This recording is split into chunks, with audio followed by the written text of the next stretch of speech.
I'm going to follow up on something that I started to talk about last Friday week. And I mentioned about relationships and marriages and breakdowns and troubles in marriages and troubles in relationships, not just marriages, actually, all kinds of relationships, intimate relationships or friendships or work relationships.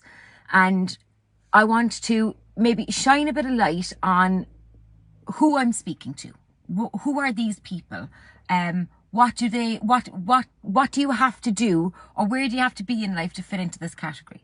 You can be anywhere, you can do anything, you can be anyone. This category serves everybody, because everybody has experienced, from the time that you were smaller up to right now, you have experienced a bit of hatred, maybe a bit of intimidation, maybe a bit of narcissism, maybe a bit of bullying, maybe a bit of just maybe unfair chatter behind your back. Maybe you've been blamed for things in the wrong. It's all of this that creates stress and unnecessary stress most of the time in relationships. And it actually ultimately doesn't help what you're trying to fix. And sometimes it's spiral out of control. And then sometimes it becomes so stressful that you become very unwell yourself. So I want to first speak about marriage breakdowns and things like that, because I have experience in that.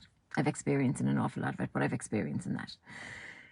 And what people love to do is talk about somebody who has broken up, because it's gossip, because it's news, because it's new. It's new, and you've just heard about it, and you really want to speak about it, and you can't believe it because that couple were really solid, and oh my God almighty, I can't believe they broke up. I'm going to give you a reality check, and most people are going to be saying, no, you're wrong.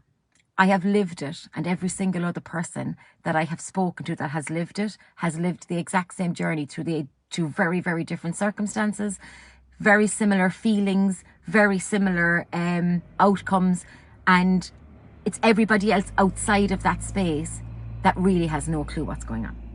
So here's the reality check.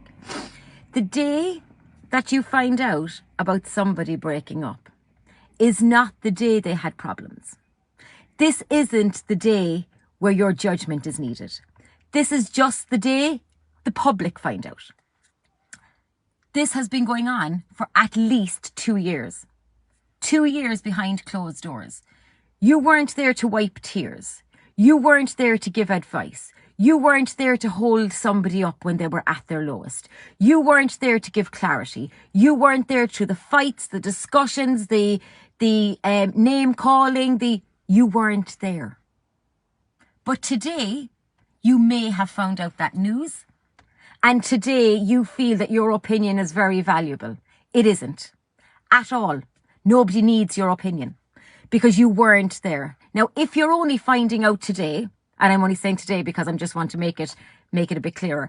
If you're finding out today about somebody who has broken up, you're not their friend, and you certainly don't know anything about them. Because if you were, you'd be on the journey. You'd be on the 2-year journey. So if you find out about somebody today, I would love to ask you to have a little bit of respect. Respect for everybody involved. Because what you think you know isn't the story. What you're seeing may look like a very juicy story, but that isn't the story. That is not the story. Nobody was there holding my hand. Nobody was there when I was crying myself to sleep. Nobody even knew. Only myself and the person involved.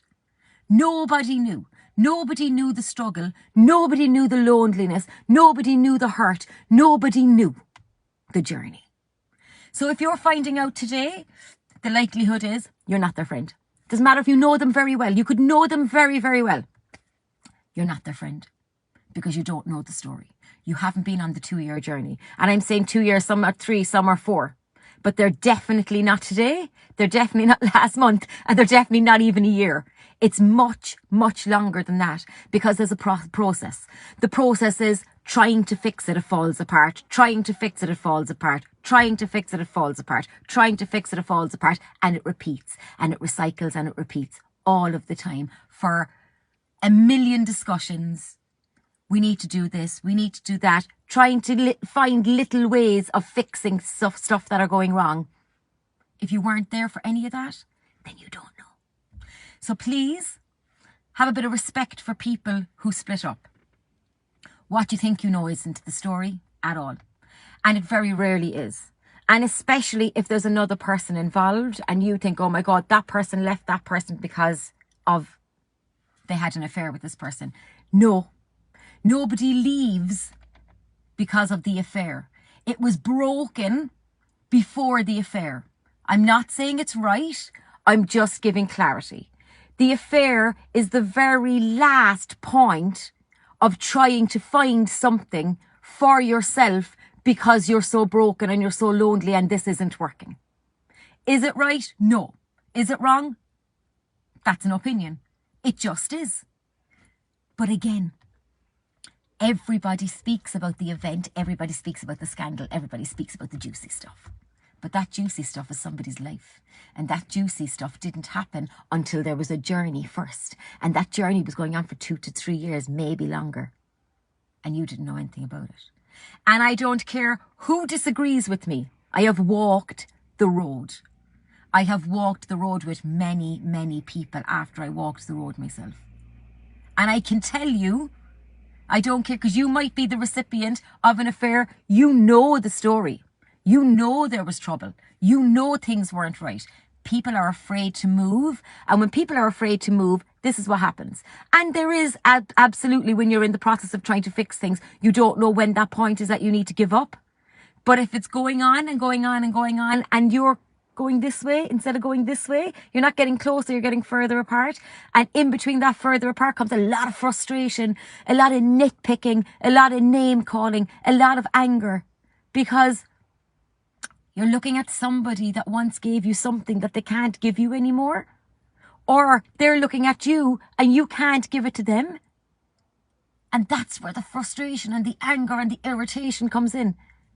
There's a lot of it because somebody is not giving you what you need. But what I want to ask you is, do you give it to yourself? Because that was the most valuable lesson I learned. I wanted something from somebody else and they couldn't give it to me. But I didn't know that it was me who had to give it to me first, and then everybody else would be a bonus.